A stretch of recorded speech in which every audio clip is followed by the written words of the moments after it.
La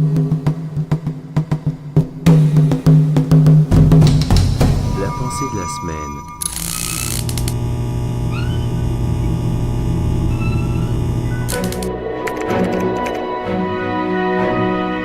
Cette semaine, dans notre pensée en apologétique, nous examinons une question d'objectivité ou de l'objectivité. Une question d'objectivité dans les domaines de la science ou de la part des hommes de science. Est-ce qu'il y a de l'objectivité? Vous savez, l'objectivité, c'est tellement une belle vertu. C'est tellement une belle qualité et un objectif d'être impartial, d'être honnête envers les faits, intègre envers la réalité des choses.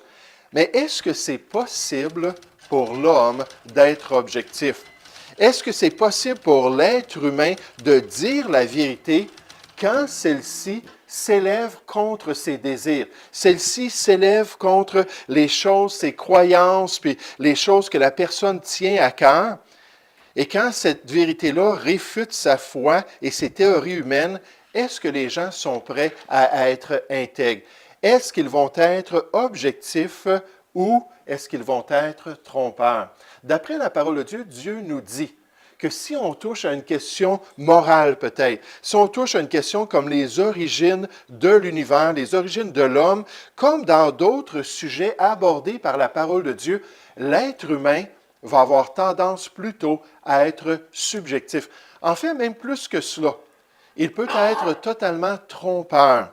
Il peut être séducteur pour encourager les gens à se détourner de la vérité. On nous dit ça dans différents passages. Dans Romains 1, 18, en parlant de l'œuvre de la création de Dieu, la nature qui nous entoure, la terre, le soleil, la lune, les étoiles, toute la création de Dieu, on nous dit que la colère de Dieu se révèle du ciel contre toute impiété, toute rébellion et toute injustice des hommes qui retiennent injustement la vérité captive. On ne veut pas donner la gloire au Créateur.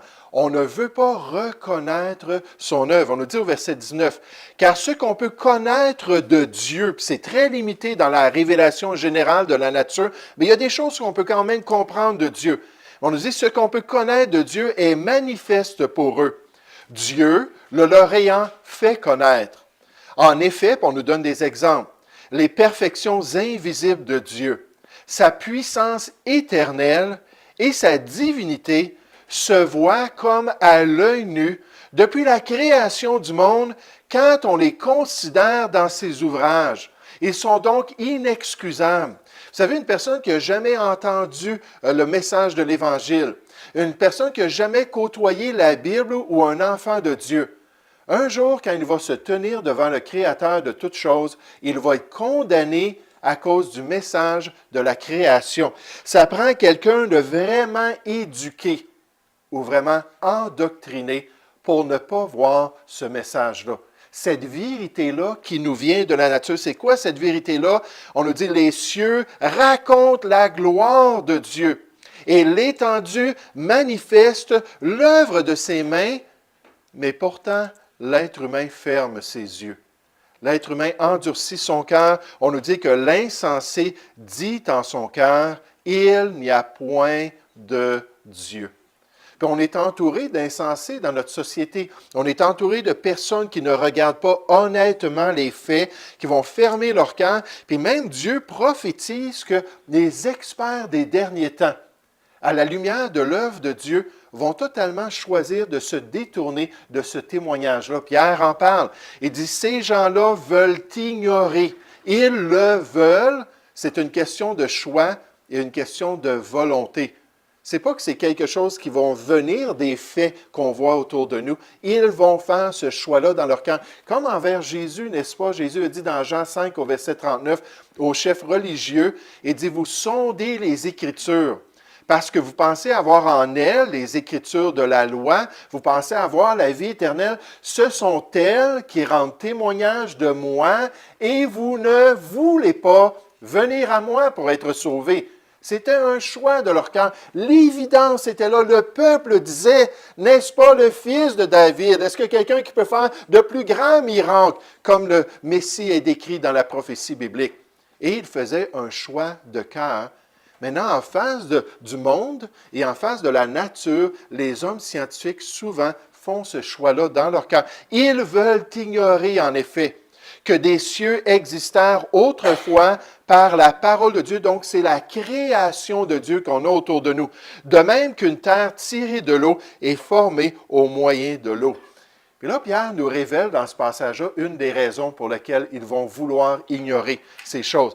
C'est-à-dire, dans les derniers jours, il viendra des moqueurs, ces experts-là, avec leur raillerie contre l'œuvre de Dieu et surtout marchant selon leur propre convoitise. Ce n'est pas une objection intellectuelle ou ce n'est pas une objection qui vient des faits de la science. Souvent, c'est une objection qui vient de la moralité personnelle, ou on pourrait dire de l'immoralité, des choix du cœur. La Bible nous dit, car quiconque fait le mal est la lumière et ne vient point à la lumière de peur que ses œuvres ne soient dévoilées. Puis occasionnellement, dans les témoignages des scientifiques, on voit cela. Un scientifique va dire, après toutes ces années-là de croyance dans l'évolution, ce n'est pas à cause des faits de la science que je demeure évolutionniste, c'est en fait parce que la création puis le Créateur m'empêche de faire ce que je veux, m'empêche de suivre mes passions et de me livrer à mes désirs personnels. Sur la question de l'intégrité ou non des hommes de notre génération, l'apologiste Martin Lubneau, lui, il a étudié pendant 25 ans les fossiles de l'être humain, puis ce que les évolutionnistes avaient à dire. Puis sa conclusion sur l'intégrité de leur approche est celle-ci. Il a dit la description de la paléoanthropologie, l'étude des fossiles de l'homme, des fossiles anciens de l'homme. Ça s'appelle comme ça. Mais la description de cette science-là comme un art, plutôt qu'une science, est une manière gracieuse de dire que c'est un domaine qui contient beaucoup de préjudices, de subjectivité et d'émotivité dans l'interprétation des fossiles de l'être humain. Puis il a écrit tout un bouquin pour expliquer comment les scientifiques ne sont pas honnêtes envers les fossiles de l'homme. Comment est-ce qu'ils rejettent les faits?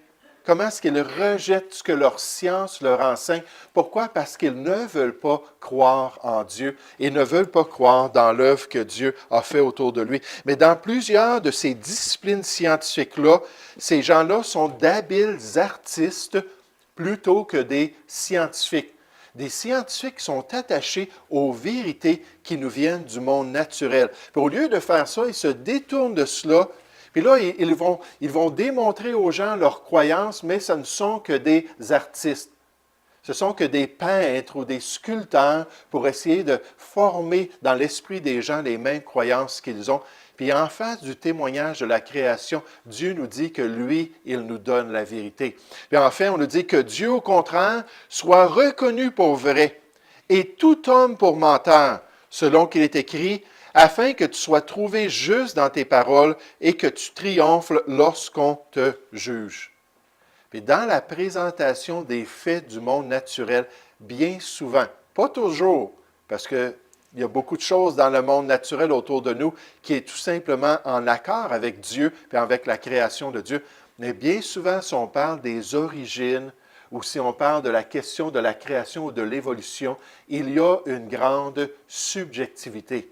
Là, on peut mettre un X sur le mot objectif puis sur le mot scientifique, alors que ces gens-là se détournent du témoignage que Dieu a donné dans le monde qui nous entoure. Donc, juste une petite pensée, ne croyons pas tout ce que les gens nous disent.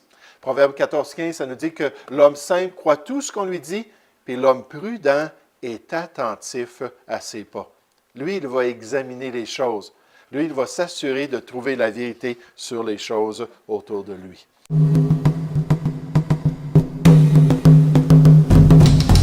La pensée de la semaine.